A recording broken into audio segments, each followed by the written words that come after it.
Ok, listo.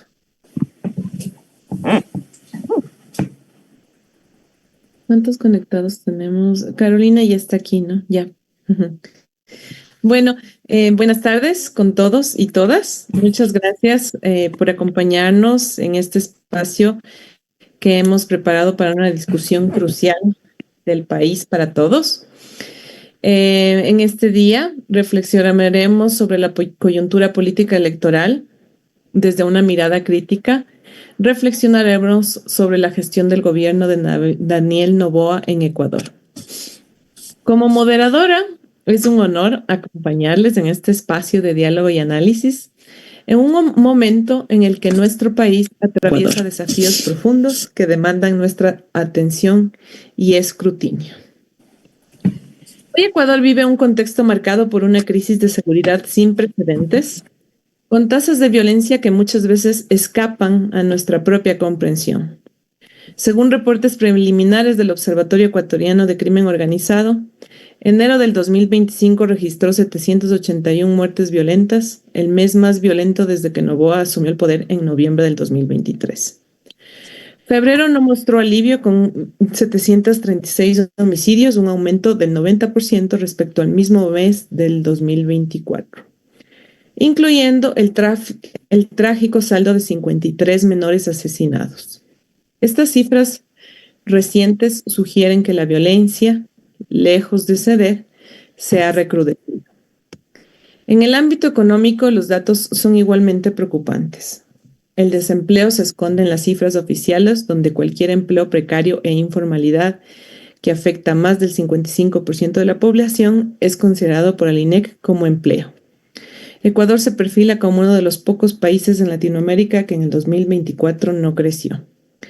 En este contexto, las medidas de inversión pública han disminuido, la migración va en aumento y los movimientos sociales y organizaciones sociales enfrentan un terreno adverso para la resistencia por la creciente militarización del espacio civil y social y la criminalización de la protesta en el gobierno actual. Para acompañarnos en este debate, tenemos a tres exponentes muy importantes que van a discutir sobre la gestión del gobierno de Daniel Noboa en este contexto de cara a las elecciones que se avecinan en abril. Comenzaremos con la exposición de Francisco Hidalgo.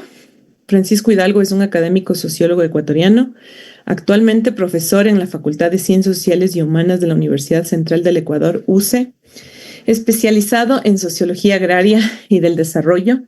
Es también investigador del Sistema de Investigaciones sobre la Problemática Agraria del Ecuador, con una trayectoria que combina docencia e investigación. Francisco Hidalgo ha analizado temas claves como las elecciones, el movimiento indígena y las transformaciones rurales en Ecuador. Su enfoque crítico y su experiencia académica lo convierten en un presentador muy especial para esta tarde.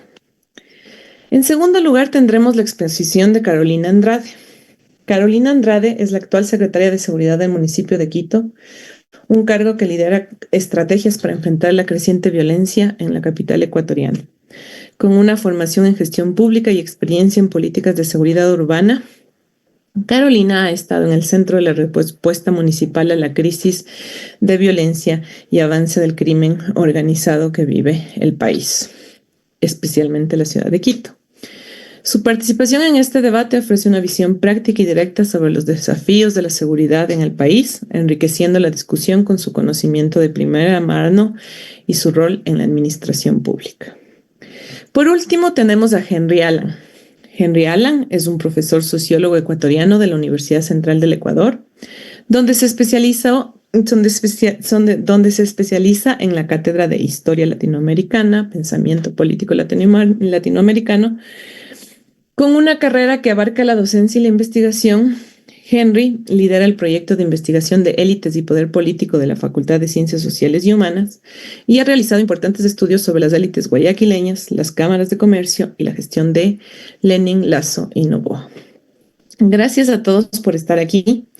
De manera especial queremos agradecer a Pablo David Kishpi, director del Instituto de Investigaciones Económicas de la Universidad Central del Ecuador, y a todos los participantes que se han dado tiempo para llegar a esta discusión que va a enriquecer nuestra visión sobre lo que está en juego en las próximas elecciones y la gestión del gobierno de Daniel Noboa en específico. Muchas gracias.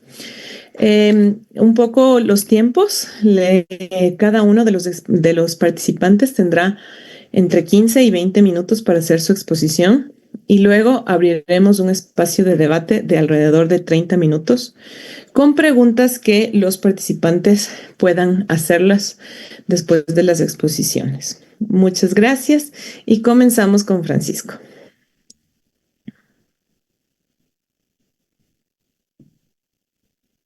Buenas tardes, muchas gracias a los organizadores del evento, al Instituto de Investigaciones Económicas de la Universidad Central, al Grupo de Investigación sobre Capitalismo y Desarrollo.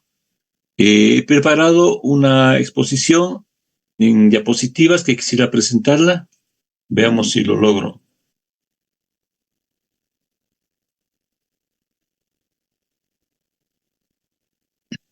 ¿Lo tienen en pantalla? Sí, ahí la podemos Bien. ver. Entonces, Sí, Pancho, sí se ve. la exposición la planteo en los siguientes puntos. Ubicar el análisis que se nos ha propuesto de la gestión del gobierno de Noboa dentro de la evolución del ciclo político 2017-2025. Se llama la atención respecto de la fragilidad orgánica partidaria de la tendencia neoliberal en este periodo, pero a la par una consolidación del aparato de dominación, medios de comunicación, fuerzas armadas, aparato judicial, que sería lo que le da sustento a este ciclo. Luego el régimen de Noboa aporta con el predominio del estado de seguridad y la ampliación de una situación de estado de guerra. Y finalmente señalar, llamar la atención sobre la carencia de la construcción de consensos sociales, pero la imposición de un marco donde no hay alternativas fuera de la estrategia extractivista. Bien, entonces planteamos mirar el gobierno de Noboa dentro de un ciclo político entre el 2017 y 2025. Recuperamos el concepto de Bringen respecto del ciclo político, que se caracteriza por la articulación de al menos 3 elementos básicos: instituciones, agenda y agentes sociales, que implica un punto de arranque y un probable punto de cierre. El ciclo político 2017-2025, que cubre 3 regímenes, Moreno, Lasso, Noboa, se caracteriza por el retorno neoliberal, reducción del Estado, circunscrito a las funciones de garantizar la circulación del capital y las mercancías, expansión de la inversión privada, la cual se torna en el motor de la economía. A su vez es el retorno de la tutela fondomonetarista y de las privatizaciones.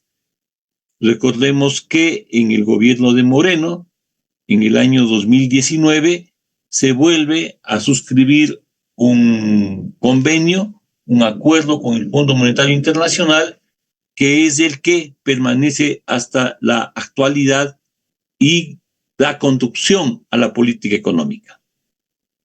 En la parte económica son los esfuerzos por imponer un marco restringido al extractivismo, especialmente el minero y petrolero, la flexibilización laboral y acuerdos comerciales globales. No hay posibilidad de desarrollo fuera de él, es lo que se impone en la política económica durante este ciclo.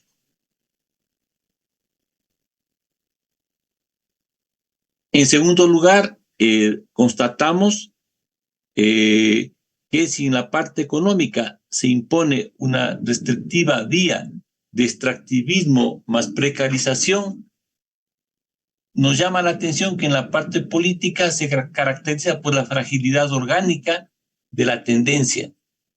Ninguna de las expresiones a nivel de movimiento o partido que han estado en el gobierno han logrado persistir. Es decir, lo vemos como un ciclo con fuertes fragilidades. Una de ellas, esta que estamos señalando en el ámbito del orgánico.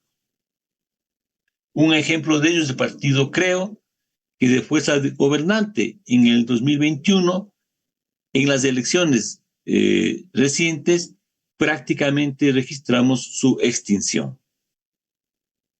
Otro ejemplo es el propio Noboa, que en la primera ocasión, en el 2023, es candidato por dos fuerzas políticas que luego prácticamente desaparecen. Y ahora, bajo las banderas de ADN, que evidentemente carece de una estructura política. Esta es una enorme debilidad que no puede ser reemplazada por la figura de las empresas electorales con acento en el marketing de medios de comunicación.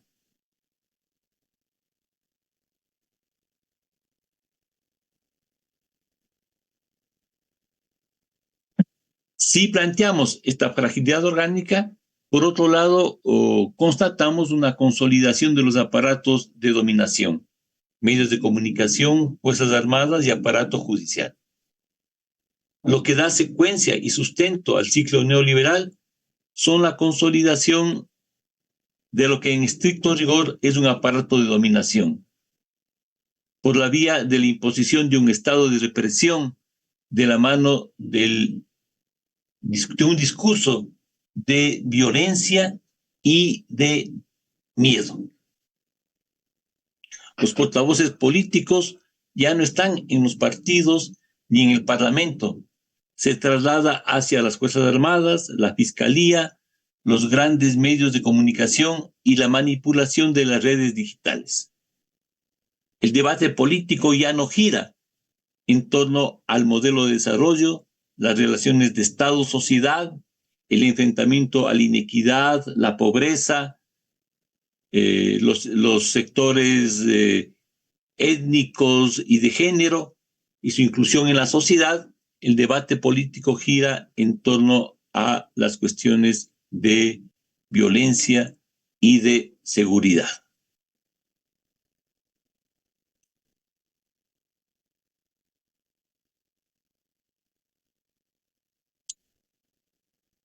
El régimen de Noboa es un buen ejemplo de ello, ¿no es cierto? El régimen de Noboa aporta con el predominio del estado de seguridad y la ampliación del estado de guerra.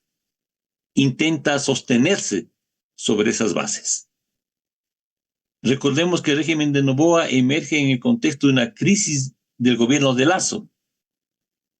Es decir, no es un ciclo, repetimos, con potencialidades, al contrario, es un ciclo con fragilidades. La propia recurrencia de Lasso a la figura de la muerte cruzada es un buen ejemplo de ello. Y además no entenderíamos el ascenso de Noboa a la presidencia sin incluir también los acontecimientos alrededor del asesinato del candidato Villavicencio. Lo que caracteriza al corto régimen de Noboa es el predominio del estado de excepción. A las pocas semanas de su posesión ya se implanta el primer decreto y este ha continuado como permanente hasta los momentos presentes. Y da un paso más, la declaratoria de estado de conflicto armado interno, lo cual tiene efectos no solo políticos, sino efectos políticos e ideológicos. A través de ello coloca al centro a las Fuerzas Armadas y a la policía, no solamente como agentes del orden, sino como actores políticos e impone una agenda marcada por la violencia y el miedo. Noboa aporta, entre comillas, con la doctrina de la relatividad de los derechos humanos.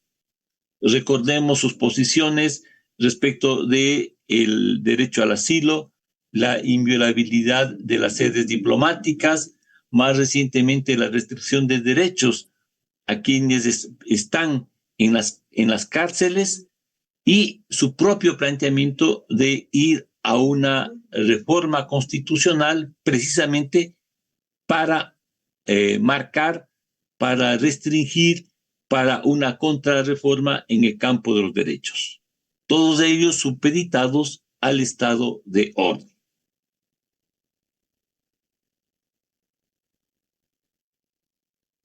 Esta muy rápida mirada respecto del ciclo político 2017-2025 quiere también llamar la atención respecto de la carencia de la construcción de consensos sociales en este ciclo. Estos elementos que hemos indicado, predominio del marco extractivista, imposición del orden de seguridad, militarización del Estado y de la sociedad, lleva a una conducción estatal que no busca generar consensos sociales. No se plantea una línea de búsqueda de hegemonías, es una línea de imposición de dominio. El discurso de Noboa a lo largo de su gestión gubernamental es una buena muestra de ello: adocenamiento, bonos, sumisión, además de la cortedad de sus mensajes. Las adhesiones sociales y políticas generan alrededor de la clientela, la corrupción y la ausencia de horizontes, la aceptación de que no hay alternativas. En contraposición a esto, queremos finalmente señalar que en el Ecuador hay un bagaje de resistencia al neoliberalismo y al extractivismo que ha persistido frente al bombardeo ideológico de la derecha. Es decir, durante este ciclo encontramos esta persistencia de un bagaje ideológico de resistencia al neoliberalismo. Y lo planteamos al mirar las últimas consultas populares entre los años 2023 y 2024, en donde las tesis neoliberales y extractivistas han sido derrotadas. Tomamos las 3 últimas consultas populares y referéndum realizados en el Ecuador durante 2023 y 2024. En primer lugar, el referéndum de febrero de 2023, planteado por el presidente Lasso. La pregunta 1 se refería al tema de permitir la extradición de ecuatorianos que hayan cometido delitos de narcotráfico. Sobre esa cuestión, el resultado fue negando esa opción por un 51.5% del electorado. En segundo lugar, la consulta popular realizada en agosto de 2023, habilitada por la Corte Constitucional en el sentido de mantener las reservas petroleras en la zona de biodiversidad del Yasuní y cerrar los pozos abiertos. Toda esa cuestión, el resultado fue la aprobación a la tesis con un apoyo del 59% del electorado. Y en tercer lugar, ya en el régimen de Noboa, el referéndum de abril de 2024, que en una de las preguntas se refería a reformar la Constitución en el sentido de permitir la flexibilización laboral y la reducción de los derechos de trabajadores. Sobre esa cuestión, el resultado fue negando esa posición con un 69.5% del electorado. Bien, muchas gracias.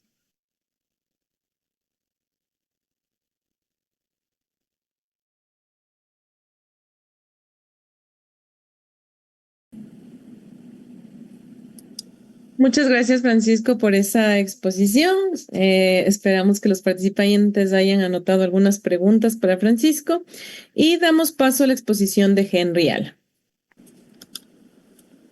Sí, permíteme un segundo. Sí, buenas tardes a todos y a todas.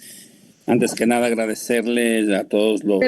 Perdón, Henry, me equivoqué. Vas a empezar con Carolina. Damos paso a Carolina Andrade. Sí, no hay problema. Sí, tranquila, no hay problema. Espero. Ya, muchas gracias. Entonces, perdón el error. Vamos a dar paso a la exposición de Carolina Andrade. Gracias. ¿Me escuchan ahí? Sí, perfecto. Sí, te escuchamos. Pero Muy buenas no tardes. se te ve, Carolina. No te vemos. Ah, ¿no me ven? Chuta.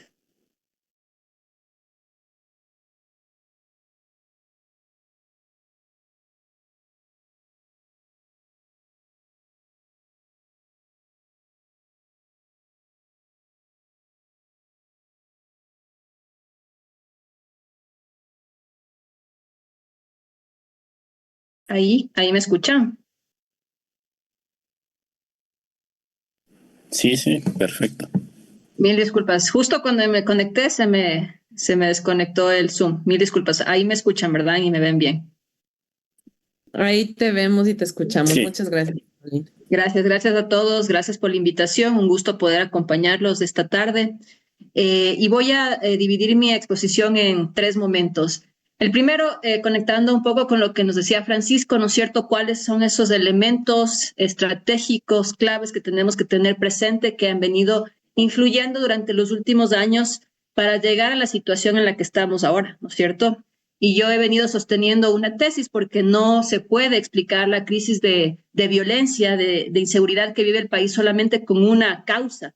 Son múltiples causas internas, externas hacia el territorio ecuatoriano que han influido en esta crisis de violencia y de inseguridad. Pero me voy a detener solamente en una que es fundamental, creo, y que va conectado justamente con lo que Francisco estaba mencionando dentro de esta visión, ¿no es cierto?, neoliberal de reducción del Estado, ¿no? De la famosa muletilla que han venido repitiendo del Estado obeso y que fue ya las acciones concretas que se evidenciaron de esa reducción del Estado se dan antes de la pandemia, especialmente en el sector seguridad. Un momento clave en 2018, ¿no es cierto? Tuvimos la eliminación del Ministerio Coordinador de Seguridad, que era la entidad justamente encargada de, e incluso la Ley de Seguridad Pública y del Estado le da esa tarea, de desarrollar el Plan Nacional de Seguridad Integral y definir además el Plan Anual de Inversiones del sector seguridad, es decir, del Ministerio del Interior, del Ministerio de Defensa, del área de inteligencia, incluso del sistema o la Secretaría de Gestión de Riesgos. Y eso lo que hace es que ingresemos nuevamente en una disputa entre la parte de defensa y del interior por quién lideraba o comandaba el sector, quién definía las prioridades presupuestarias en los proyectos y obviamente también quién hace el plan estratégico, ¿no? Para definir las prioridades también a nivel programático. Entonces ahí tenemos un primer momento, un segundo momento que creo que es el monumento y el símbolo más importante de la corrupción y de la infiltración del crimen organizado que tenemos en este momento, que es la eliminación del Ministerio de Justicia por un Servicio Nacional de Atención a Personas Privadas de la Libertad. Dos momentos específicos y en este cambio de ministerio a un servicio de atención a personas de la libertad hay despido de funcionarios, de personal técnico, reducción de capacidades que puedan desarrollar justamente una política de rehabilitación social, pero también una política de control penitenciario y también una política criminal que permita también incluso una articulación con el sistema de justicia desde el Ejecutivo, ¿no? A través de estas famosas mesas técnicas que existían de coordinación entre el sistema de rehabilitación social y el sistema de justicia. Todo eso desapareció, la escuela de guías penitenciarios también, y luego, claramente en un contexto ya de pandemia, se hace este anuncio por parte del gobierno de Moreno de una reducción presupuestaria de cerca de 3.000 millones de dólares para todas las entidades que son parte del Consejo de Seguridad Pública del Estado, incluyendo el sistema de justicia, el sistema judicial y también las entidades del sector seguridad en la parte del Ejecutivo. Entonces, ahí están tres momentos importantes y después tenemos ya en el gobierno en el mismo gobierno de Moreno, la fusión del Ministerio de la Secretaría de la Política con el Ministerio del Interior y tener este gran Ministerio de Gobierno, que luego nuevamente Lazo se da cuenta que no funciona y con el ministro que en ese momento era Patricio Carrillo, nuevamente deciden separarlo. Esta fusión, esta separación por intereses particulares de quienes estaban a la cabeza de estas entidades claves para el sector seguridad, hasta el día de hoy no ha permitido resolver temas tan simples como, por ejemplo, les voy a poner, hay temas más complejos y mucho más críticos, pero tan simples como quién tiene que pagar una planilla de luz de una unidad de policía comunitaria, el Ministerio de Gobierno o el Ministerio del Interior. No saben. No está bien hecha esa división administrativa que se hizo entre esas entidades y luego nuevamente esa fusión y esa división administrativa. Entonces, todo eso vino acarreando malas decisiones a nivel de administración pública, de estructura del Estado dentro del sector seguridad, debilitando las capacidades de gobernanza, mientras a nivel regional, lamentablemente, la tendencia de los cultivos de uso ilícito de coca no ha dejado de crecer. Los últimos reportes de Naciones Unidas hablan del mismo nivel que teníamos de cultivos de uso ilícito de coca en Colombia que cuando inició el Plan Colombia, que como sabemos es un plan que ha fracasado. 25 años después no ha habido una reducción real de los cultivos de uso ilícito de coca en Colombia. Y obviamente lo que ha sucedido es que estamos inundados, ¿no es cierto?, de esta cantidad de oferta. La demanda sigue creciendo tanto en Europa como en Estados Unidos y en otros países.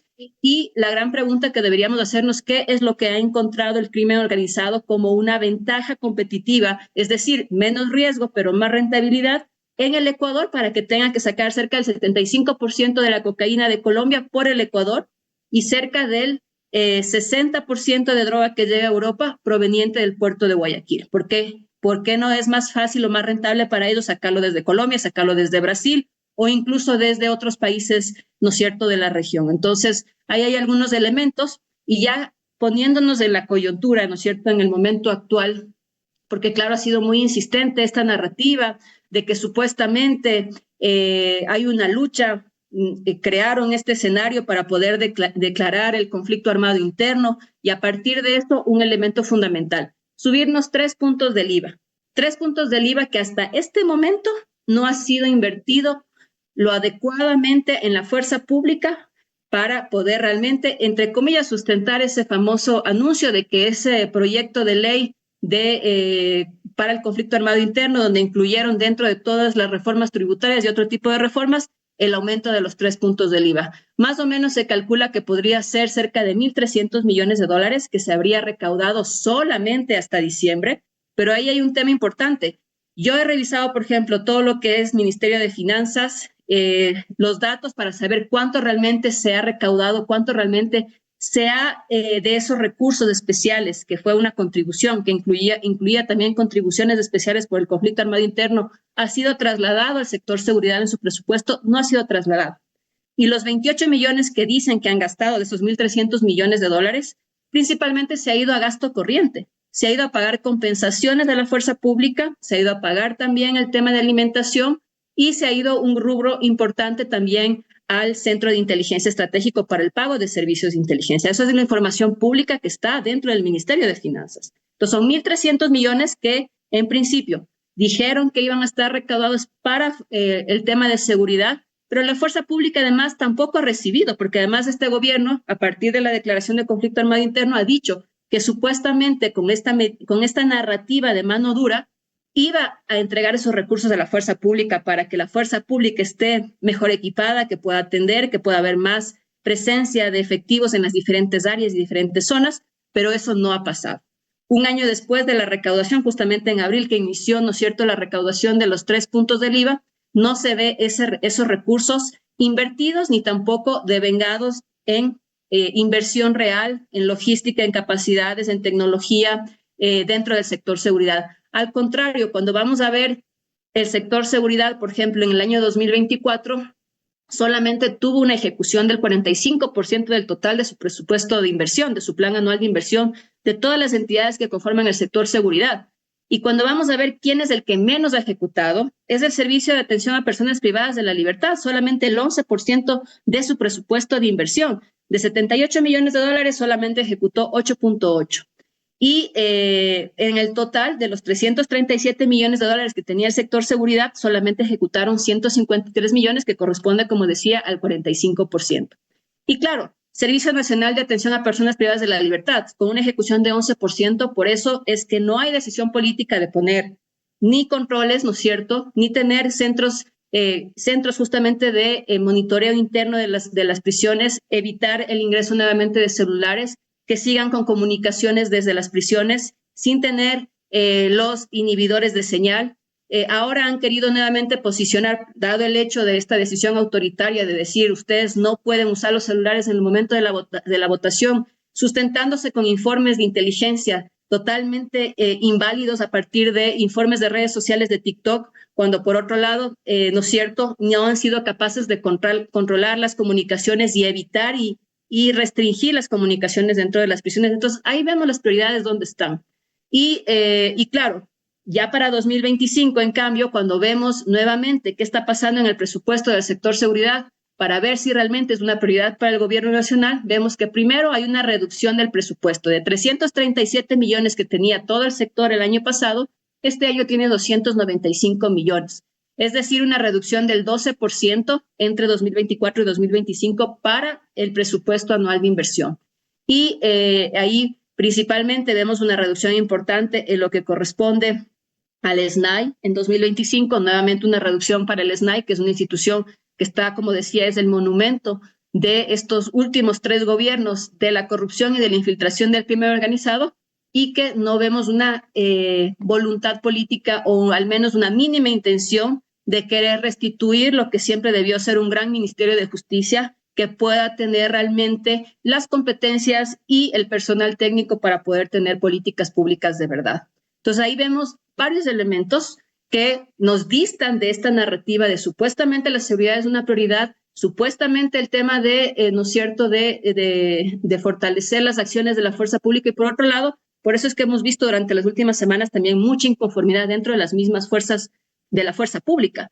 ¿Por qué? Y eso muestra también cómo está la coyuntura política. No es que ahora simplemente ha habido, digamos, una voz unánime, ha habido voces internas públicas y no públicas que han manifestado primero el abandono que ha tenido por parte de los últimos gobiernos, la inexistencia de una política de Estado para poder atender realmente lo que está pasando en el país, el sentirse abandonados porque no tienen la logística, no tienen el equipamiento y simplemente les envían a que hagan alguna cosa para que el poder político, los actores políticos puedan armar un show mediático y poder tener cierto impacto en los temas de percepción. Entonces, este malestar ha sido constante, mucho más con los últimos escándalos que hemos visto tanto en el Ministerio de Defensa, ¿no es cierto?, alrededor del tema de los chalecos, ahora mismo, ¿no es cierto?, incluso en el tema policial, alrededor del hecho de que no tienen los patrulleros necesarios, no tienen la cantidad de efectivos, porque además los efectivos que son enviados a provincias o cantones que son mucho más conflictivos, que son mucho más, necesitan una intervención mucho más puntual, no tienen ninguna motivación para ir para allá. El policía gana lo mismo estando en Quevedo o estando en Pascuales o estando en Nueva Prosperina que estando en Quito o estando en Cumbayá o estando en Cuenca. Y eso es lo que ha motivado además que muchos pedidos de baja hagan que se reduzca la cantidad de efectivos y que ahora tengamos un déficit importante, y por otro lado no vemos un programa, un plan para una integración que cubra, para una incorporación que cubra, ¿no es cierto?, estos vacíos de manera técnica, porque hace pocos años, en cambio, Guillermo Lasso hizo este tema del reclutamiento express de 6 meses de nuevos efectivos de policía, lo cual es una locura también, porque eso significa que puede haber nuevos efectivos infiltrados igual con crimen organizado sin que tengan un proceso técnico de incorporación, y son elementos estructurales que no han sido tomados en cuenta durante los últimos años y que nos dejan grandes vulnerabilidades para los siguientes meses, ¿no? Mucho más allá de las narrativas, de los temas. Ahora mismo este tema de que supuestamente primero dijeron sí, vamos a traer fuerzas extranjeras para que vengan a trabajar en el país, cuando después tuvieron que retroceder y dijeron no son fuerzas extranjeras, solamente están apoyando y asesorando, dando una consultoría. Un grupo de mercenarios que es reconocido a nivel global por sus abusos que han hecho y por sus malas prácticas como parte de este populismo que ha sido característico del gobierno de Noboa, de querer decir más penas a través de la consulta, traigamos fuerzas armadas extranjeras para que resuelvan lo que él, como comandante en jefe de las Fuerzas Armadas, no ha sido capaz de resolver, deslegitimando, y no es cierto, y haciendo de menos la acción de la fuerza pública, una fuerza pública que no ha sido atendida, que no tiene el apoyo del Estado para poder cumplir su trabajo, porque además este gobierno y los anteriores lo único que han querido es que sea la fuerza pública quien enfrente el tema de seguridad sin tener una mirada integral y poder tener una presencia de todas las instituciones del Estado con una inversión social que acompañe las intervenciones en territorio. Entonces, muchos de ellos con los cuales he podido conversar de diferentes rangos de la fuerza pública tienen un malestar muy grande. Un malestar grande porque se sienten abandonados, porque ellos saben que no es un tema solamente de la fuerza pública, es un tema del Estado en su conjunto, para poder abordar no solamente lo superficial mediático y el show mediático, sino realmente las causas que están afectando principalmente a los niños y adolescentes con el reclutamiento forzado, con el consumo de drogas y muchas cosas que lamentablemente incluso lo que estábamos viendo no son solamente los 4 niños de las Malvinas. El Comité de Derechos Humanos habla de cerca de 27 personas que habrían sido objeto de desaparición forzada, de los cuales, perdón, creo que son 29, si no me equivoco, de los cuales 9 habrían sido menores de edad. Entonces, claro, el caso de los 4 niños de las Malvinas tiene este impacto y esta cobertura mediática más fuerte, pero hay más evidencia sobre eso. Y lamentablemente, como bien lo decía también Francisco, durante los últimos años, desde Moreno, hubo esa transacción, y no quiero decir toda la fuerza pública, sino del alto mando de la policía y Fuerzas Armadas, una transacción política, una negociación política con el poder político de ese momento para transar entre estabilidad política en contextos de alta conflictividad, como fueron las movilizaciones de 2019 y 2022, y a cambio de eso devolverles privilegios, darles impunidad, y lo vemos cuando Noboa saca este tuit, ¿no es cierto?, diciendo, bueno, hagan cualquier cosa, salgan a matar, que yo les voy a asegurar, ¿no es cierto?, que no va a pasar nada. Cuando sabemos claramente que más allá de que él se sienta un emperador, pues eso no es así, eso no puede suceder, eso tiene una normativa incluso internacional que protege y mucho más cuando se trata de poblaciones vulnerables como los niños y adolescentes. Así que hay elementos bastante críticos que no vemos que se haya tomado de manera integral. Hay mucho malestar por la falta de visión estratégica para incluso las intervenciones que tiene que hacer la fuerza pública en territorio. No tienen visión estratégica, no tienen claro qué es lo que tienen que hacer y se sienten totalmente abandonados porque son los que no van acompañados con el resto de entidades del Estado, ¿no? Entonces, eso es lo que puedo mencionar en este primer momento. Muchas gracias a Carolina Andrade por compartirnos desde su experiencia de primera mano lo que está sucediendo en el sector seguridad del país. Y ahora damos paso a Henry Alan, finalmente para que nos pueda cerrar el momento de las exposiciones con su presentación. Sí, buenas tardes a todos y a todas. Gracias a los expositores que me antecedieron en la palabra. Un agradecimiento especial para los organizadores, las organizadoras y para el Instituto de Investigaciones Económicas y su director, el economista Pablo Quispe. Bien, yo quería también preparar una presentación, no sé si la puedo compartir. Soy un poco torpe en aquello, pero veamos si lo puedo hacer. Si no, vamos a ver. Pantalla completa, no sé si la puedo hacer. No creo que lo pueda hacer, pero voy a ver, permíteme ver su pantalla. Sí, yo creo que sí. No sé si se puede ver mi presentación o no. No la estamos viendo. Bueno, no importa, no hay problema. A ver, básicamente, ¿cuál es el sentido de mi presentación? La presentación se llama Desigualdad, Democracia y Élites en Ecuador 2017-2024. Un poco retomando lo que había planteado Francisco y Carolina, me voy a robarles un par de ideas para hacer la introducción. Francisco hablaba que este periodo de gobierno del señor Daniel Noboa hay que ubicarlo en el contexto del 2017-2024. Yo estoy absolutamente de acuerdo porque a partir de allí empieza un nuevo ciclo político en el país, ¿no es cierto? Un ciclo de violencia, como decía Pancho muy bien, un estado permanente de excepción, ¿no? Y en el caso de Carolina, esto se expresaba, por ejemplo, en vamos a llamar una crisis de gobernabilidad, crisis institucional, la superposición de competencias de las diferentes instituciones, la supresión de instituciones, la eliminación de instituciones, la falta de ejecución presupuestaria, en fin. Ahora bien, yo lo que quiero señalar es que estos elementos de este incremento de la desigualdad, este incremento de la violencia, este incremento del estado de excepción y digamos de esta crisis de gobernabilidad económica, tiene su explicación en un modelo económico que las élites económicas de este país, valga la redundancia, han estado llevando a cabo desde el 2017 en adelante, ¿no es cierto? En primer lugar, me gustaría señalar, por ejemplo, que a partir del 2017 asistimos a una doble concentración, ¿no? Una concentración tanto del poder político en manos de una élite económica. Estudios realizados por nuestro observatorio y ahora proyecto de investigación muestran cómo, por ejemplo, en el gobierno de Lenín Moreno teníamos un altísimo porcentaje de ministros provenientes del sector empresarial. De hecho, más de la mitad de los ministros, de los 70 y pico ministros del gobierno de Lenín Moreno, no tenían ninguna experiencia en el sector público, lo cual de por sí ya es un enorme problema en términos de capacidad. Y casi del 80% provenía o tenía nexos con el sector empresarial, ya sea como CEOs de las grandes empresas, ya sea como, digamos, accionistas o como dirigentes gremiales. Este ejemplo que coloco aquí del gobierno de Lenín Moreno se ha ido repitiendo a lo largo de estos últimos 2 gobiernos, tanto en el gobierno del señor Guillermo Lasso como el de Daniel Noboa. Entonces, ese es un primer elemento. Un segundo elemento es que esta nueva élite que asume el poder a partir del 2017, ¿verdad?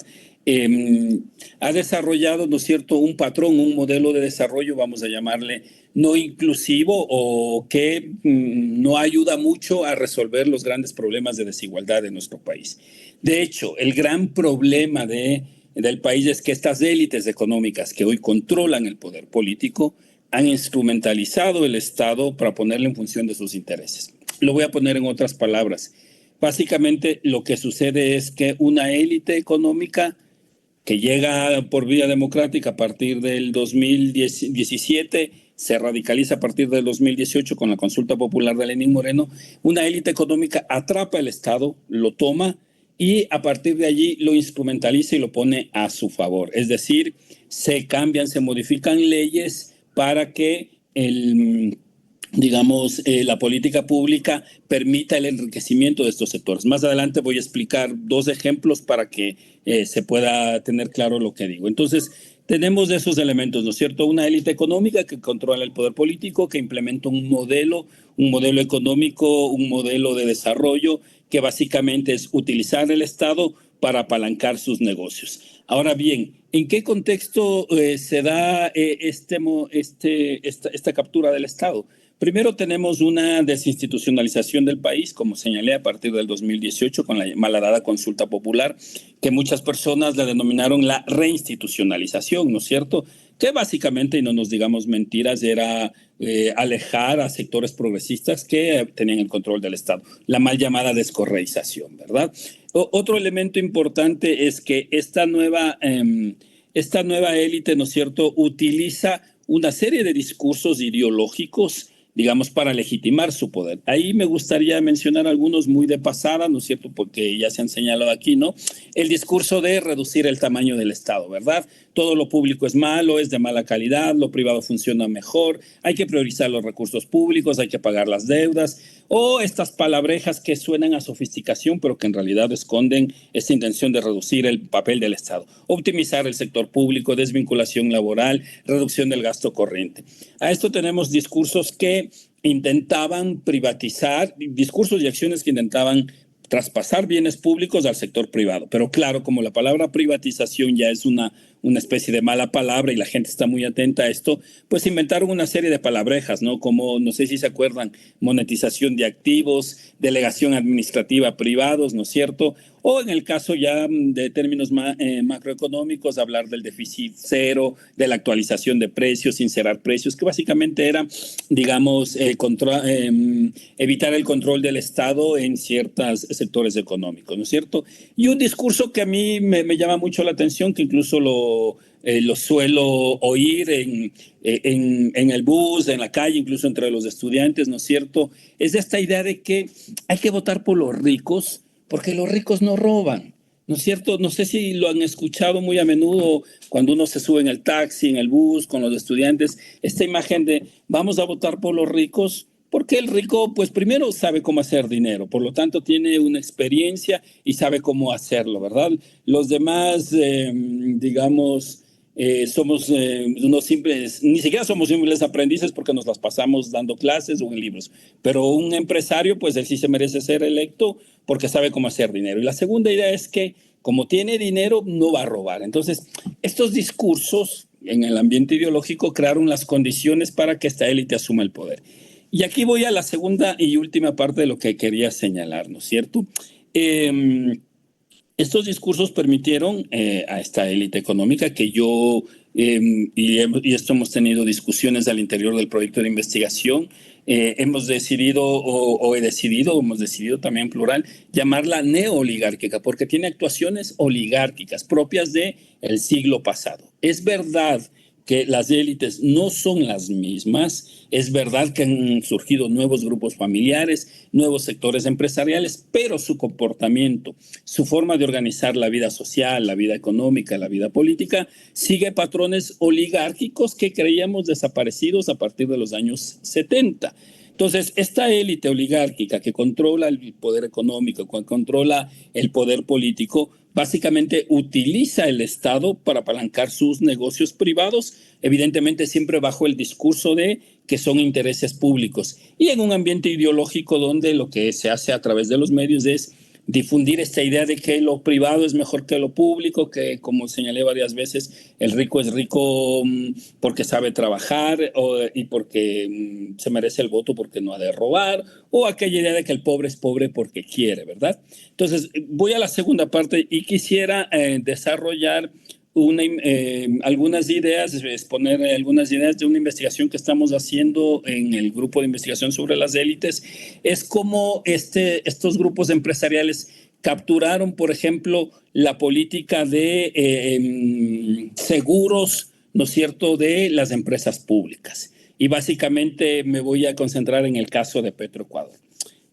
Voy a empezar esta segunda parte. La mayoría de las personas que tienen un auto, ¿no es cierto? Básicamente, a veces sueles asegurar los autos, ¿verdad?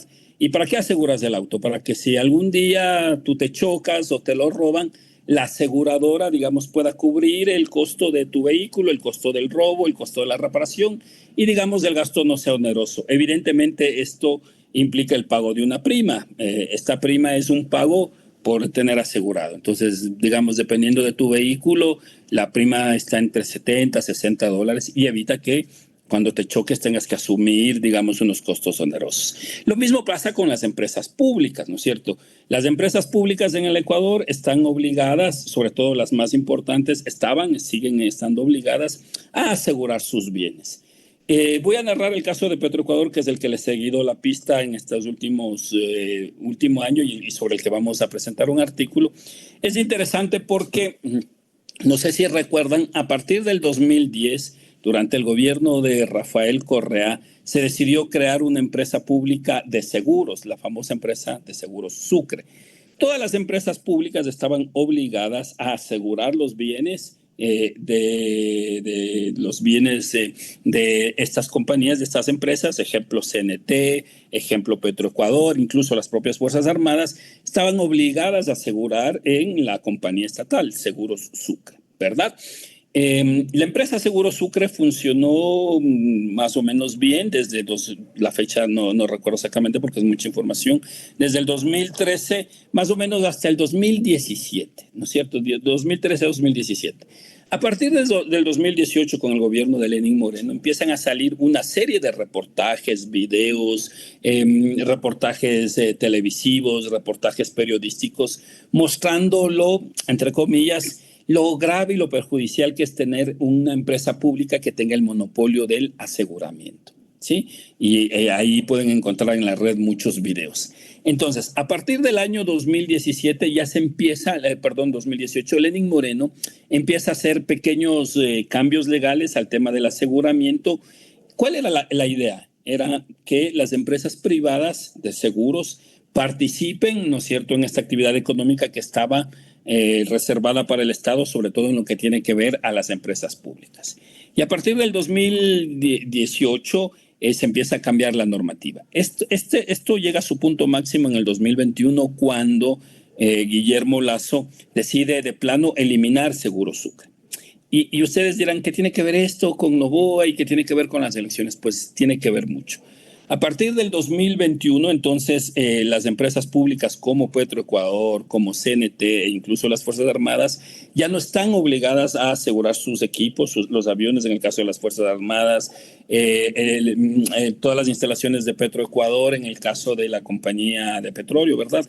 Ya no estaban obligadas a tomar el servicio de Seguro Sucre porque había desaparecido y empiezan a ser aseguradas con empresas privadas, ¿no es cierto? Entonces, Vemos que desde el 2017 hay un intento de ir posicionando la idea de que lo público es malo, que lo privado es mejor, que lo público no sirve, y a partir del 2021 se elimina la empresa de Seguros Sucre.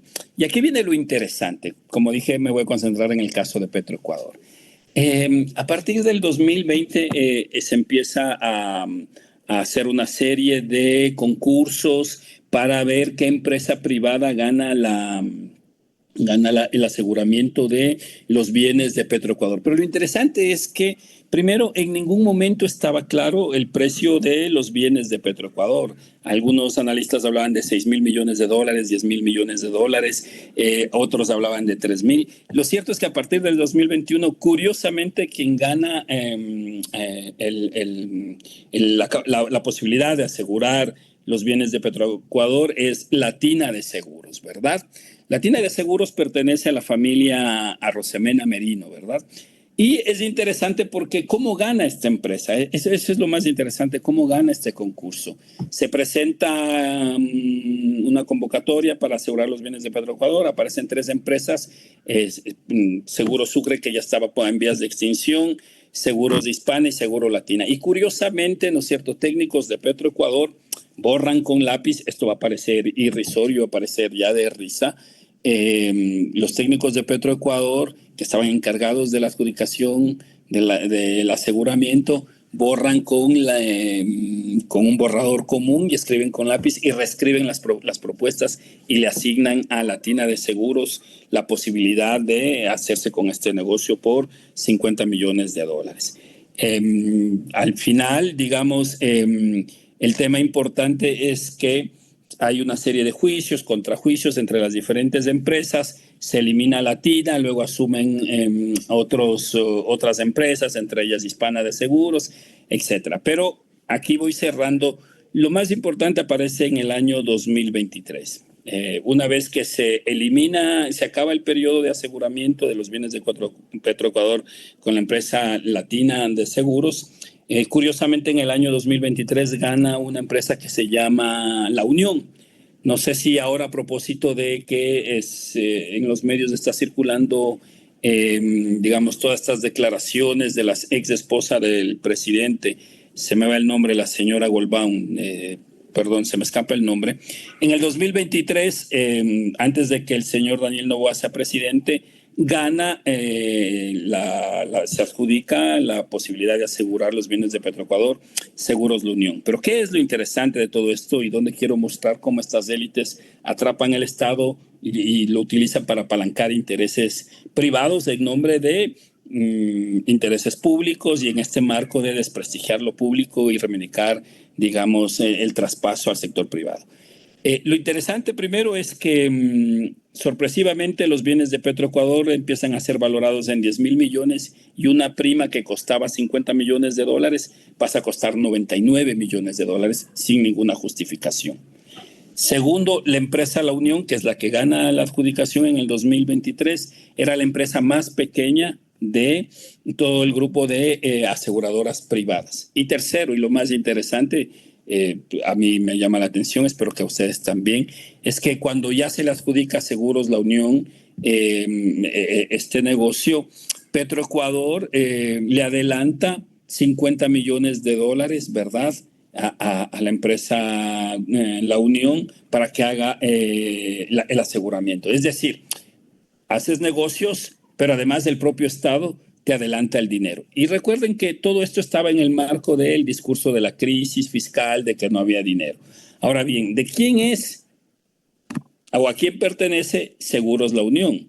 Pues Seguros La Unión es de la familia Goldbaum. Digo esto porque ahora ya es de conocimiento público, ¿no es cierto? Seguros La Unión pertenece a la familia Goldbaum. Y como les digo, se gana una prima de 99 millones de dólares, pero además Petroecuador le adelanta el dinero, firman el contrato, a los 9 días le dan un adelanto de 50 y pico millones de dólares. Yo siempre digo, hasta yo podría ser un gran empresario si firmo un contrato con el Estado y el Estado además me adelanta la mitad del dinero y me adelanta 50 millones de dólares, como cuando uno, digamos, tiene una monedita para pagar el pasaje. Tercera parte. ¿Qué es lo más interesante? Noviembre del 2023 es elegido Daniel Noboa como presidente, ¿no es cierto? Es de conocimiento público para todos nosotros que hay un conflicto. Fíjense incluso cómo los conflictos de pareja entran en esta relación, ¿no? Es conocido que hay un conflicto entre él y su esposa por la custodia de la hija que tienen en común. Y lo interesante es que a partir de noviembre del 2023, sorpresivamente, la nueva gerencia de Petroecuador decide anular el contrato que había firmado con la empresa La Unión de la familia Gulbán. Era claro que el presidente Noboa estaba utilizando el Estado para resolver un conflicto de tipo familiar.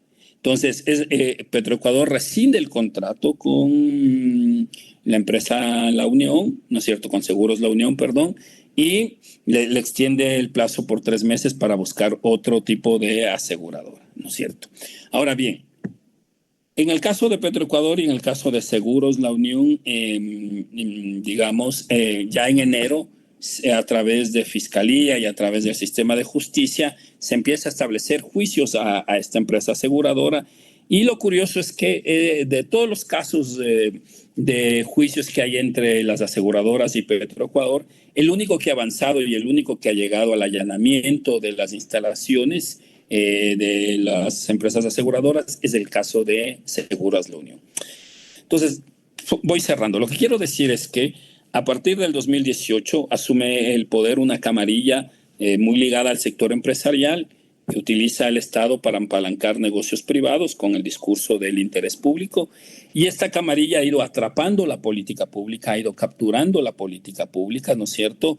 Y la utiliza para apalancar sus negocios. El mejor ejemplo es cómo se eliminó la empresa estatal de Sucre, que aseguraba los bienes de las empresas públicas para dar paso a las empresas privadas. Y segundo, cómo sorpresivamente, por ejemplo, los precios de las primas variaban notablemente, ¿no es cierto? Tercero, cómo una empresa que es de las más pequeñas gana la posibilidad de asegurar los bienes de Petroecuador, pero además el Estado, en el contexto de la crisis y del discurso de que no hay dinero, le adelanta una parte importante, 50 millones, que no es cualquier cosa. Y cuarto, volvemos a ver cuando el presidente Noboa llega al poder, cómo utiliza el Estado, instrumentaliza el Estado para resolver rencillas personales, cuando pocos días después de asumir la presidencia, Petroecuador decide dar por terminado el contrato con Seguros La Unión, ¿verdad?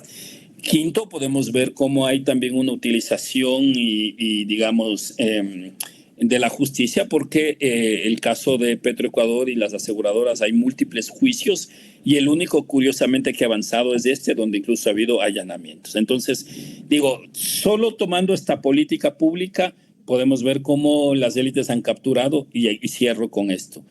Esto es una muestra de lo que probablemente puede pasar en el Ecuador, no es que tenga la bolita de cristal, pero puede y continuará pasando de repetir este modelo donde una camarilla ligada al sector empresarial ha capturado el Estado y que tienen además, hay que decirlo con su nombre, aunque suene como a discurso político, prácticas de carácter oligárquica propias de los años 60. No me quiero explayar en el tema de puertas giratorias, pero lo dejo ahí. Entonces, agradezco mucho la atención y eso. Encantado para las preguntas también. Muchas gracias, Henry, por tu presentación. Creo que hemos tenido a 3 presentadores que nos han permitido tener una visión bastante global del gobierno de Daniel Noboa. La exposición de Francisco se ha centrado mucho en el terreno político, en el terreno de la institucionalidad estatal, los cambios de la institucionalidad estatal y el cambio, digamos, de foco en la discusión política actual, ¿no? Vemos como, a partir de la exposición de Francisco, cómo el tema del modelo de desarrollo y las discusiones sobre pueblos indígenas, nacionalidades, derechos más, digamos, ligados a la diferencia, dejan de ser el foco de interés para pasar a un estado mucho más populista, digamos, centrado más en los temas mediáticos que en una gestión clara, ¿no? La exposición de Carolina nos ha dado luces para entender lo que pasa con el tema de seguridad específicamente.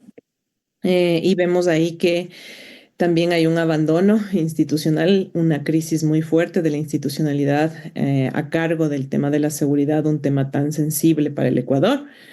Esta división y esta unificación y división de las instituciones que genera un conflicto que no se ha solucionado hasta el momento, la baja ejecución presupuestaria e incluso, digamos, el propio maltrato a las fuerzas militares y armadas del Ecuador que generan inconformidad en esa esfera también en los últimos años, ¿no? Eh, y finalmente la exposición de Henry nos ha permitido ver más con un ejemplo concreto, que es el tema de los seguros, el funcionamiento que Daniel Noboa tiene en la gestión del Estado, pero también que las élites, digamos, de estos últimos gobiernos, desde Lenin Noboa, un patrón que se ha instaurado en los últimos gobiernos desde la gestión de Daniel Noboa, ¿no? Que obedece más a la confluencia de sus intereses económicos, del uso del Estado para la reproducción de sus intereses económicos y también, digamos, sus conflictos personales que generan cambios en la institucionalidad, en el tema de las empresas privadas que colaboran con el Estado. Muchas gracias a los tres por estas exposiciones. Creo que nos han dado muchos nuevos elementos para ponerlos sobre el debate. Y abrimos ahora paso a un pequeño espacio que tendremos para preguntas. Esperamos que los tres expositores puedan contestarlas. Los veo todavía aquí presentes, así que los interesados en hacer preguntas, por favor, utilicen el botón de levantar la mano o simplemente activen sus micrófonos para hacerlo. Soledad, vamos contigo. Hola, sí, se escucha, sí. Buenas noches a todas, a todos. Bueno, especialmente agradecerle a Carolina, a Francisco y a Henry por sus exposiciones. Voy a ser más bien breve, quería hacer algún comentario, alguna pregunta dirigida a Francisco y a Henry y por otro lado a Carolina. Empiezo por la de Carolina. A mí me pareció sumamente como lúcido el modo en que presentaste, ¿no?, el escenario actual que atraviesa Ecuador en términos de seguridad y de políticas, ¿no?, o de las no políticas que se vienen implementando. Hay una lectura que viene circulando bastante, que es esto, comparar al gobierno de Noboa y lo que ha hecho en términos de seguridad con Bukele, ¿no? Se está hablando mucho de la bukelización, se lo compara muchas veces a Noboa con Bukele, ¿no?, con esta idea de la combinación de concentrar el poder, ¿no?, sin, por supuesto, respetar los resortes democráticos, combinar, ¿no?, medidas drásticas en términos de seguridad pública con centralización de poder autoritario. Pero en el caso de quizás El Salvador vemos que esa bukelización, ¿no?, esas medidas drásticas han tenido ciertos resultados, ¿no? El Salvador ahora se coloca como uno de los países más seguros, mientras que en Ecuador vemos todo lo contrario, ¿no? Esta bukelización no ha tenido esos resultados e incluso se ha profundizado la violación a los derechos humanos por parte de la fuerza pública. Entonces, preguntarte, Carolina, ¿cómo ves eso? ¿Cómo te posicionás frente a esa lectura que se habla de la bukelización y se lo compara, ¿no?, a Noboa con Bukele? Después, respecto a las presentaciones de Francisco y Henry, que dialogan, creo, bastante bien entre sí, Francisco, vos hablaste de una fragilidad del bloque de poder o de la tendencia neoliberal, ¿no?, del bloque de poder que se caracteriza por una tendencia neoliberal. Henry habló, ¿no?, de esta captura del Estado por parte de las élites económicas, especialmente por la élite representada por el Grupo Noboa. Y ahí preguntarles cómo ven ustedes en este momento de cara a la segunda vuelta, cómo ven la cuestión de las fracciones dentro de los sectores dominantes. Porque ahí, bueno, Francisco hablaba de una fragilidad, ¿no?, del bloque de poder, A mí me parece que cuando Noboa gana las elecciones en el 2023, efectivamente el bloque de poder estaba debilitado, se caracterizaba por una fragilidad y yo creo que Noboa tiene el mérito de relanzar ese bloque de poder, ¿no? Se coloca por encima del clivaje de este correísmo-anticorreísmo. Noboa logra en el 2023 presentarse como lo nuevo, ¿no? Como la renovación de la política versus la vieja política, y ahí tiene una oportunidad de relanzar al bloque dominante. Y bueno, que luego, ¿no? A partir de que asume la presidencia, quizás esa oportunidad la pierde porque, bueno, por la ineficiencia, la inoperancia, esto de, como vos mencionabas, ¿no? Pierde la consulta popular, sobre todo en las preguntas que hacían referencia más al modelo de desarrollo, ¿no? Un modelo neoliberal. Entonces, ¿cómo ven tanto Francisco como Henry la posición de las distintas fracciones, ¿no? De los sectores dominantes? Si ven algún tipo de alineamiento ahora estratégico con Noboa de cara a la segunda vuelta electoral. Eso, muchas gracias. Listo. Comencemos con Carolina, sí. Y gracias, Sole, por tu pregunta. Creo que hay un elemento fundamental, ¿no es cierto? Y es que hay una total desconexión entre lo que es la narrativa que ha insistido el gobierno de Noboa, ¿no es cierto? Este tema de mano dura, de buquelización, de querer referirse a eso, pero realmente eso no lo vemos materializado, porque si fuera así, entonces no, ya tendríamos la famosa cárcel que viene anunciando hace más de un año que va a tener la lista, y no es así. O sea, ni siquiera eso que ha venido promoviendo como su política de mano dura, ni siquiera lo ha concretado. Entonces, lo que nos demuestra es que no existe un interés real de tener acciones concretas que vengan a revertir la crisis de seguridad.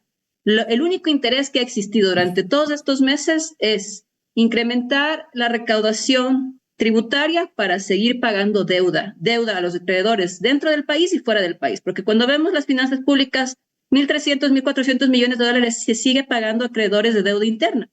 Entonces, sigue ese discurso de que supuestamente están muy interesados en los temas de seguridad, que quieren,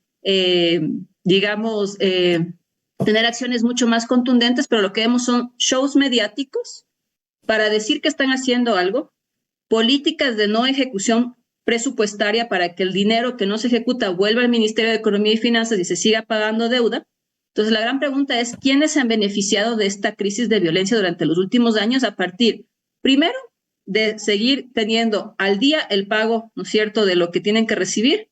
Segundo, los que sigan lavando dinero a partir del negocio del narcotráfico, porque además nos han puesto esta idea del narcoestado y no es solamente un tema, no es el Estado el que es la figura o el monstruo malo dentro de esta crisis de violencia, es el sistema financiero en sí, porque el 70% del dinero que se lava dentro del dinero que se lava a partir del narcotráfico ingresa al sistema financiero, 70%, y no hay control.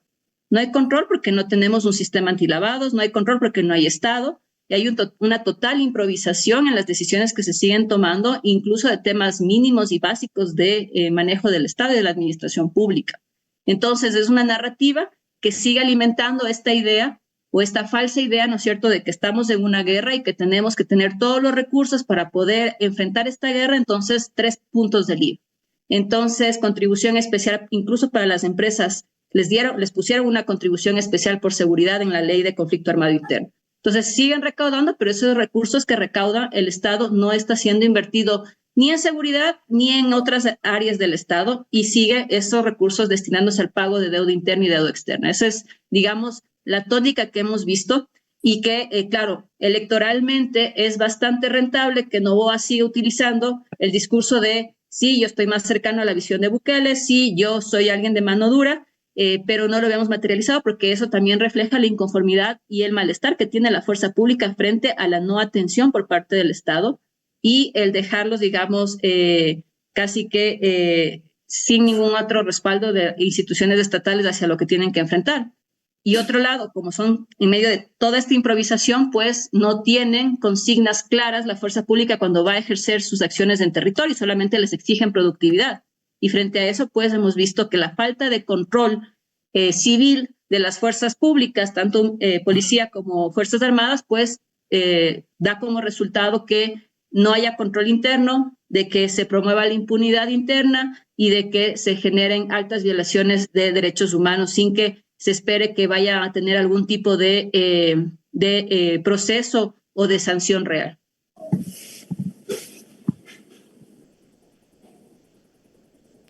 Francisco, Henry. No sé si quieres empiezo yo o Francisco, no sé si Francisco continúa. A ver, Allá. parece. Sí, muy rápidamente, ¿no? A ver, la hipótesis planteada en la exposición es el tema de una fragilidad del ciclo político neoliberal por la ausencia de la construcción de consensos sociales. Y la fragilidad que proviene de un sistema de control basado en los aparatos de dominación estatal.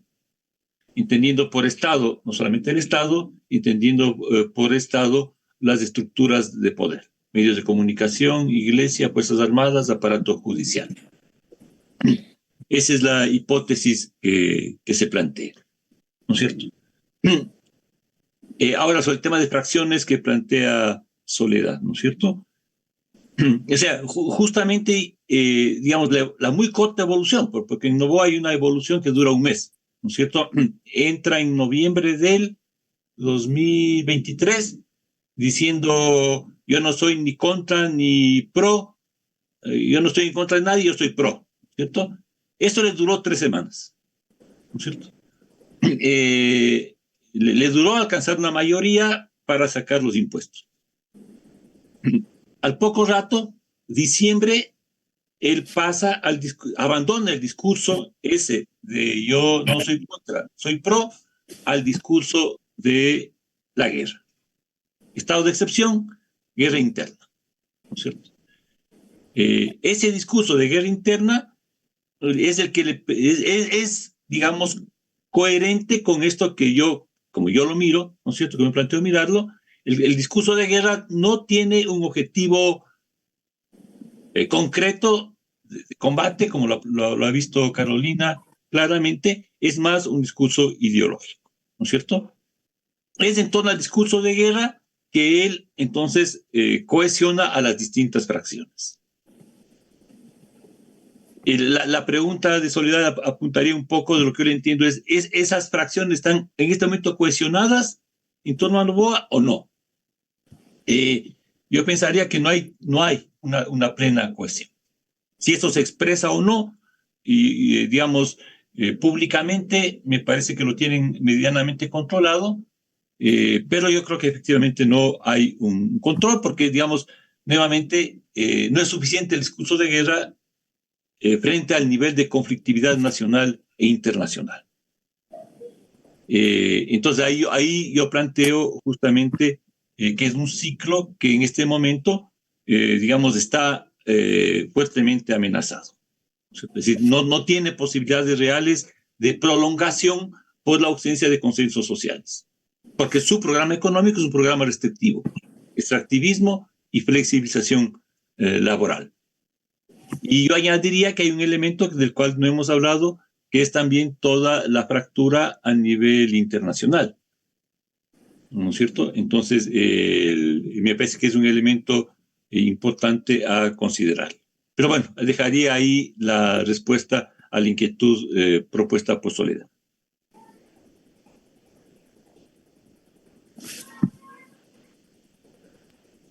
Henry, por favor. Sí, a ver, en el proyecto hemos estado haciendo un seguimiento a los discursos de las élites a través de los discursos que hacen las cámaras empresariales, ciertos actores importantes de la política, y coincido con Pancho, por lo menos al nivel público, tú no ves sectores empresariales importantes cuestionando la política de Daniel Noboa.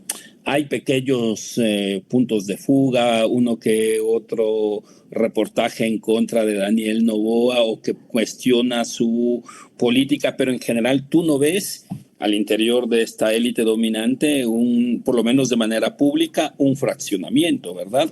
De hecho, cuento como anécdota que el otro día estuve siguiéndole muy atentamente el discurso del presidente de la Cámara de Industriales de la SUAY, creo que hace un mes, no el otro día, hace un mes, y donde le preguntaban al señor, no recuerdo el apellido ahora mismo, que le parecía que en Noboa cuál era el impacto de la política de Noboa, si en el sector industrial cuencano sí tenemos en cuenta que hubieron 3 meses de apagones. Y la respuesta de este representante empresarial me dejó atónito. Dijo, no, lo que pasa es que el problema de los apagones sí nos afecta, pero en realidad este no es un problema del señor Novoa, este es un problema de años de gobiernos anteriores. Entonces yo me quedé pasmado, ¿no? Y lo que te quiero decir es que al menos de manera pública, de manera general, tú no ves un fraccionamiento entre las élites. Tú ves la televisión y los medios de comunicación, ves una permanente exaltación, salvo pequeños puntos de fuga, de exaltación de la figura y de la política del señor Noboa. Entonces, al menos en términos generales. Y segundo, quisiera yo comentar lo siguiente. Si tú te fijas, por ejemplo, Soledad, en la élite, básicamente en los ministros que fueron parte del gabinete de Lenín Moreno, tenemos ahí a un viejo sector empresarial, ¿no es cierto?, ligado sobre todo a la construcción. En el caso del gabinete del señor Lasso teníamos básicamente un equipo de ministros muy ligados al Banco de Guayaquil, como era obvio, empezando por Modesto Correa, su secretario de la administración y su gerente del banco. Y acá tenemos un sector empresarial ligado, digamos, a la exportación de banano, como por ejemplo el ministro de Agricultura. Tenemos, por ejemplo, la canciller Sommerfield, cuya familia está ligada a la importación de armamento, ¿no es cierto?, israelí, son representantes de firmas israelíes de defensa. Entonces son grupos empresariales distintos, pero yo creo que no hay que perderse porque muchos de estos grupos empresariales tienen imbricación entre sí. Y voy a poner un ejemplo chiquitito, muy rápido, si me lo permiten. Les habíamos comentado de seguros, de los seguros, cómo se elimina la empresa de seguros Sucre para dar paso al mundo privado para el aseguramiento de los bienes de las empresas nacionales. Un negocio que está alrededor de $1.000 millones y que dejaba ganancias por el 10% de la inversión. Estamos hablando de ganancias de $100 millones. Cuando Petroecuador decide contratar seguros privados, gana Latina, pero su parte contrincante, su adversario, vamos a decir, era Seguros Hispana, ¿no es cierto? Hispana de Seguros. Y entre los dos se meten juicios porque el uno dijo que había ganado, el otro que no, en fin, no, me voy a ahorrar esa historia. ¿Qué es lo interesante de esta disputa en jueces entre Latina y Seguros? Que pues las dos pertenecen a miembros de la familia Arrosemena, familia que tuvo presidentes y expresidentes en este país, Carlos Julio Arrosemena Tola, Carlos Julio Arrosemena Monroy. Son ellos los dueños, los accionistas, tanto de Latina de Seguros, que es una de las empresas que ganó en el 2018, no, 21 me parece, luego se metió un juicio, ganó Hispana. Son los mismos, es decir, lo que quiero decir es que hay que tener en cuenta también que esta probable división del bloque en el poder no es tan simple porque además tienen mucha imbricación entre sí, hay muchos lazos familiares entre sí, ¿verdad?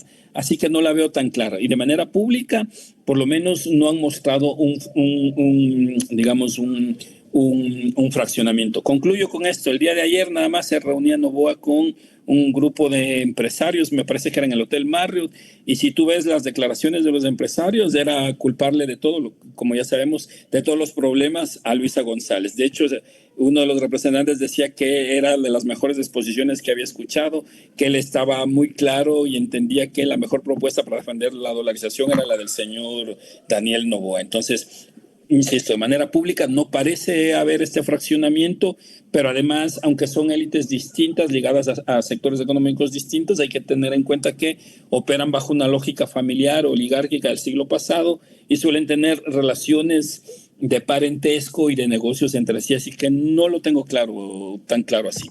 Eso.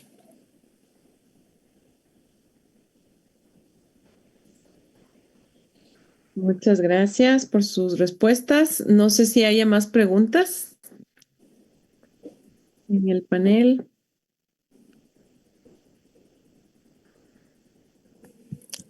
Bueno, Carolina ya tuvo que salir, tenía una actividad laboral urgente que asumir, así que estamos con Henry y Francisco. No sé si haya más preguntas, parece que no hay más preguntas en el público y bueno, creo que también por cuestión del tiempo, siendo casi las 8 de la noche, de las 7 de la noche, creo que hemos cumplido ya con 1 hora y media de debate, ¿no? Si no hay más preguntas, un mensaje nuevo. No, este es de Carolina. Hay uno ahí. Así se dice. En el sentido común se dice, Noboa no tiene la culpa. Los otros gobiernos no se dedicaron. ¿Cómo se apoyan las élites en este contexto? Aprovechando esta pregunta, yo también quisiera, porque esta pregunta hace alusión a cómo las élites están, de alguna forma es un poco una pregunta similar a la planteada por Soledad, ¿no? De cómo las élites están apoyándose mutuamente. Ejemplos concretos que ya nos ha dado Henry, tal vez Francisco ampliar un poquito más. Y este sentido común que se ha planteado de estos nuevos sentidos comunes, ¿no? Y yo sobre estos nuevos sentidos comunes también quisiera añadir un poco por qué piensan ustedes que, eh, digamos, pese a la mala gestión, a los malos resultados, todo lo que ya hemos analizado aquí, a la captura casi evidente del Estado, pero sobre todo la mala gestión que no está dando resultados ni siquiera en seguridad, peor en los otros sectores. ¿Por qué sigue habiendo un apoyo popular relativamente importante a este proyecto? O sea, es la ideología y los sentidos comunes nuevos que se han planteado, son tan poderosos como para llegar a un apoyo de casi el 50% de la población.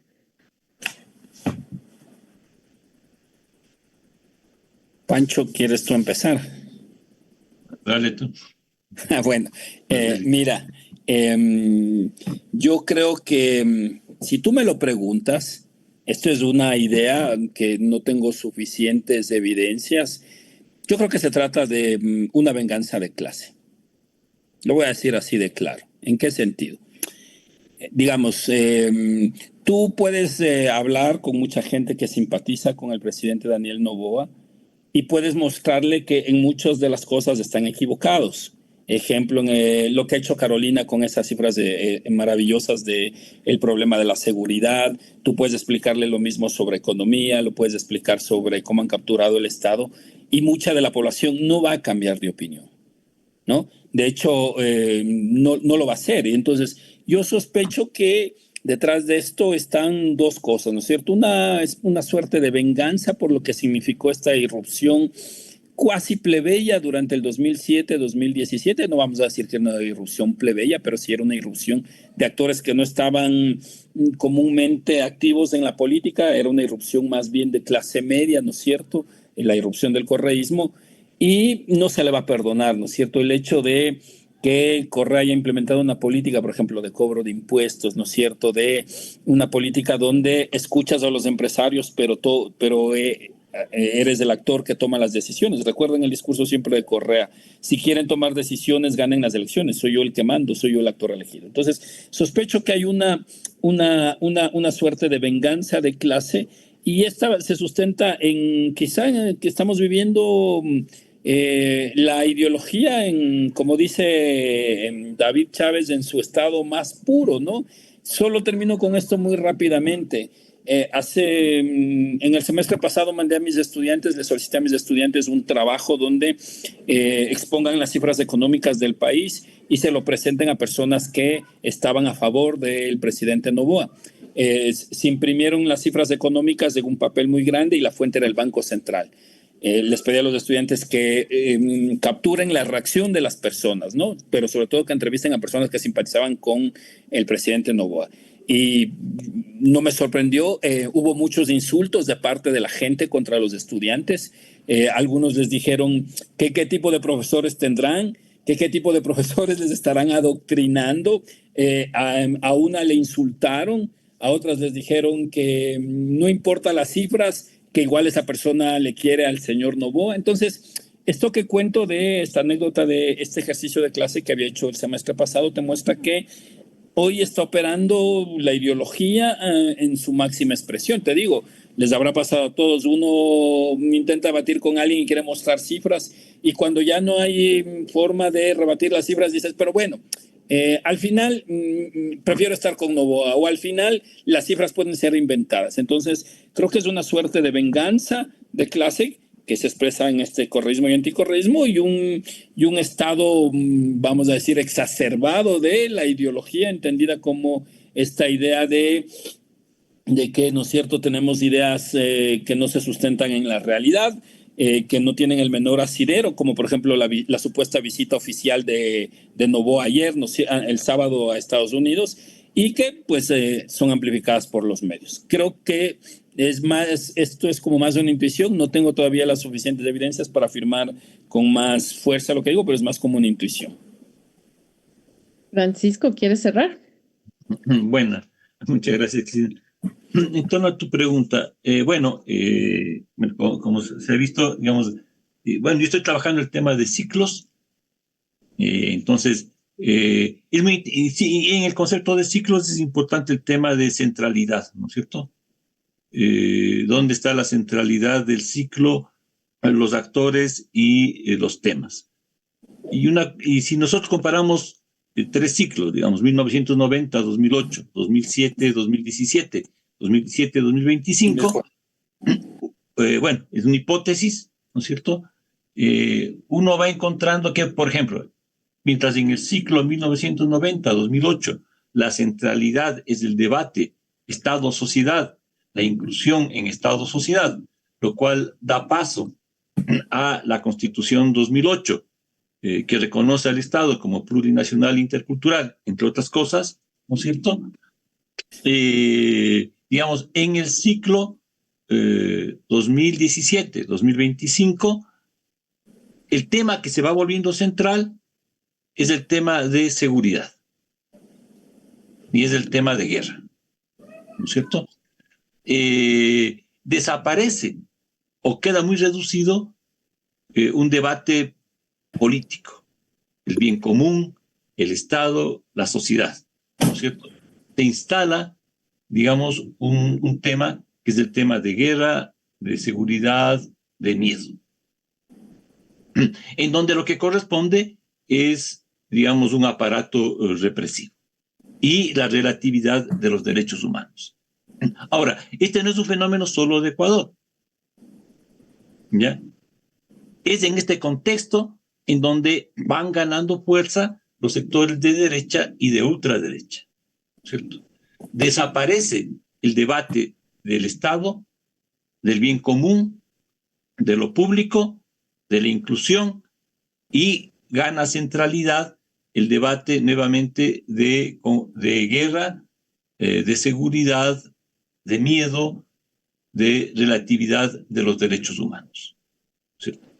Entonces, digamos, que es una imposición de un sentido común conservador, un conservadurismo de la sociedad, un conservadurismo del Estado. En ese contexto, más bien, yo miro, digamos, de otra manera, el mismo dato que tú señalas, Cristina, ¿no es cierto? Para los sectores de derecha era fundamental ganar en primera vuelta, porque eso permitía avanzar en su siguiente paso, que es una nueva constitución. Para ellos, el obstáculo que les permite entrar a la aplicación plena del programa está en los límites constitucionales. Para ellos poder avanzar en la ofensiva requieren de un otro orden jurídico legal general, requieren de otra constitución. Y eso no lo van a poder hacer, porque no tienen las fuerzas sociales y políticas para que eso pueda acontecer. Y yo creo que esa fragilidad, yo la planteo, va a persistir independientemente de los resultados del 13 de abril. Porque, bueno, voy a hacer mi hipótesis de que el resultado será igual un relativo empate. Sí. Y ese relativo empate va a marcar los siguientes 4 o 5 años. Claro, el conflicto político. Entonces, digamos, ese es el escenario. Ahora, me parece que a mí el tema es, ¿hay o no condiciones de colocar otra centralidad en el debate nacional y de recuperar el debate de político, del bien común, de la relación de Estado y sociedad? Y romper este dominio de la centralidad del debate sobre guerra, seguridad y miedo, que no es muy distinto del debate que tienes en Estados Unidos, que tienes en Europa, y que marca estas tendencias de derecha. Uh-huh. Ahora, eso reclama de fuerzas sociales, fuerzas políticas y capacidad y destreza de colocar temas en la discusión. Uh-huh. Yo miraría así. Bueno, en tal caso el panorama de Francisco es más alentador que el de Henry. Esperemos que así sea. Y bueno, muchas gracias a todos los participantes, a los 3 ponentes. Y esperamos, les esperamos a todos, les volvemos a invitar para la próxima jornada de debate dentro de la coyuntura política electoral. Que será presencial. De forma presencial les invitaremos a través de las redes para anunciarles del nuevo evento. Muchas gracias a todos por estar aquí y creo que cerramos con esta discusión. Gracias y un gusto. Muchas gracias.